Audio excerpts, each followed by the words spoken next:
Welcome to OM Report by Alpar, your interview-focused podcast on topics from online marketing to internet startups.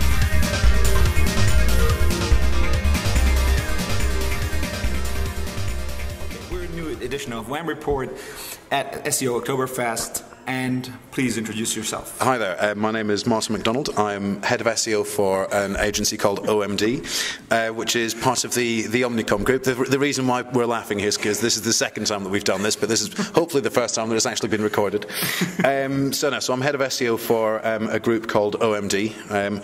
We are part of OMReportcom, which is the world's largest advertising agency. Okay, so OMD does advertising in all channels and now also started SEO as well? Yeah, absolutely. We have the biggest trading desk for television in the United Kingdom, so we've got a virtual lockout on that level of advertising.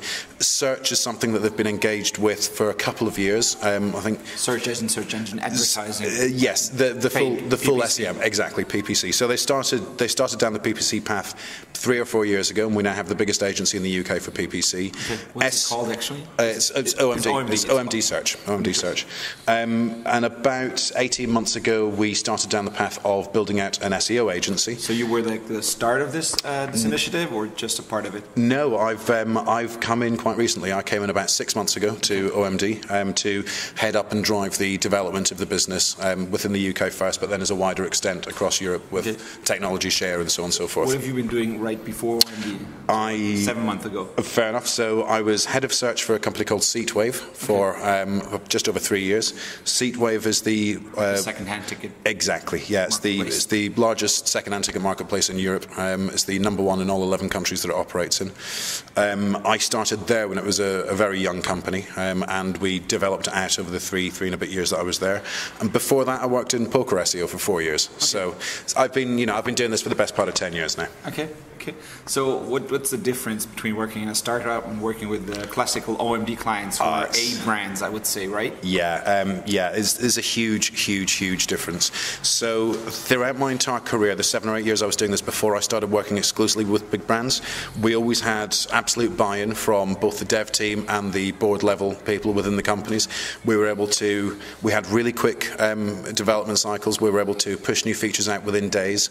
We were able to absolutely take every piece of control of the websites that we were optimizing for to compete across every possible search term we could.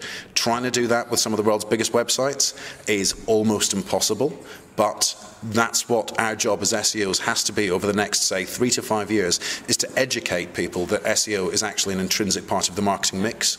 That's really what I see as being my main challenge. It's not performing SEO on these companies' websites, because at the end of the day, these brands have all got massively powerful websites anyway.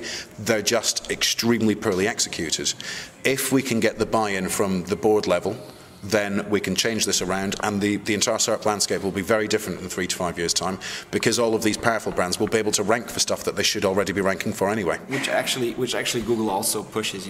They push brands. They make discounts on keyword domains and that kind of stuff. So it's actually a development that Google would like as well. So yeah, sure. I mean, just a second. When you're kind of from this beautiful startup setup where everything that you dream of can be done, and then OMD comes along and they offer you, you can work with A brands. Did you know what was coming, or did you guess? I mean, you have friends in big agencies. They could have warned you how it's going to be. So yeah, absolutely. How did you know you're not going to go nuts and be angry all the time because things are not progressing as fast as you wish they would? So it's a great question, and the reason why I took the job at OMD was because I had the chance to shape something that was very new, that was essentially a startup within the OMReportcom group, one of the world's largest companies. How many people was there 6 months ago? 6 months ago. 6 months ago, there were 6-7 people on the team.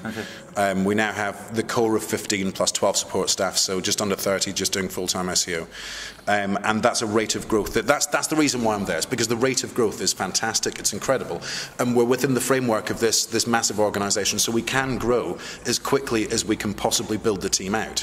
That's the challenge. Usually OMD has clients that they work together with anyways, so they have their PPC campaigns, and then they say, oh, I got this great guy. He does something different than PPC, and then you come along and teach and preach, or how does it work? Yeah, that's basically how it works. So the one thing that we don't need to do ever is go out and pitch for new business, because OMD in the UK already have 5,000 clients. Yeah. And we're doing SEO for maybe a couple of dozen of them. There is so much potential for growth within that group that it was a challenge that I couldn't pass up. That's the reason why I took the job working with the big brands, because this is something that I feel we can shape the way that the SEO industry works over the next 3 to 5 years by having that scale behind us. I mean, we've got lots of strategic partnerships, like we're Google's #1 customer worldwide for AdWords. We have a lot of ability, and now executing on the ability that we have is the challenge that we've got. So when you have those many clients, how do you say, okay, I'm ready to take on the next one? It's all down to the execution of process within the team. So the one thing that we don't ever want to do is turn this into the kind of agency, and a lot of the big agencies in London and probably across Europe suffer from this, where they have a very rigid and regimented approach to what they do. So they might have 3 or 4 modules of link building and 3 or 4 modules of content creation, and they might do a technical site audit, and that's it. They're trying to keep things simple so they can scale, right? Exactly. I mean, there is a logic to it. No, there absolutely is a logic to it, but I think the problem with that kind of model is that it never ultimately delivers great value to the customer. And having always been in-house, I know how powerful a medium SEO can be, and that's my challenge, is to bring the small agency model into scale. So that's the challenge. It hasn't been done before, so it could even be that it is not possible. You're aware of that? Lots of things look like they're not possible when you first start, but if you're determined enough, you can change the world. Okay. Ooh, that's a big vision, I must say. I don't go that far, but that's good. That's good. Well, you've got to have big vision, right? I mean, if you look at the scale of the company that we work in, someone 25 years ago when they formed this group had the vision to turn it into the world's largest advertising agency. It did work out. Yeah, and they worked very hard. And I've got a fantastic team all of whom I think are, So you hire them with experience or without experience, and then you teach them? What do you do? At the moment, we're very experience heavy. So we have had people that have left other agencies and come to work with us. We've got people who have always been into SEO their entire lives and things like that. We've got some really skilled SEO operatives at this point in time. In order for us to scale up further, what we need to do is introduce a proper training regime for new people to come in and be. The major problem with SEO has always been the fact that to learn it, it's an apprenticeship, and that doesn't scale. So what we need to do is build out the process that will allow us to get 20 or 30 grads in at one time, and then as soon as they're in, from day one, they can start producing and adding value to customers. But then again, just to get you into some contradictions, you're saying the big clients, their problems, they're really simple, at least compared to my everyday business and what you have been doing before, and now you say you're hiring experience-heavy people, but they're actually not necessary for the clients that you have right now, right? That's correct. Up until now, we have been very top-heavy on talent. That's absolutely true. That was just the path that the company went down in the first place, and I don't disagree that it was the wrong thing to do. No, if you're building up like juniors now, then that's really great to have experience-heavy people, and then you can scale. Absolutely. So we've got this far down the process now, in that we have got the process in place as to how to execute good SEO for big brands.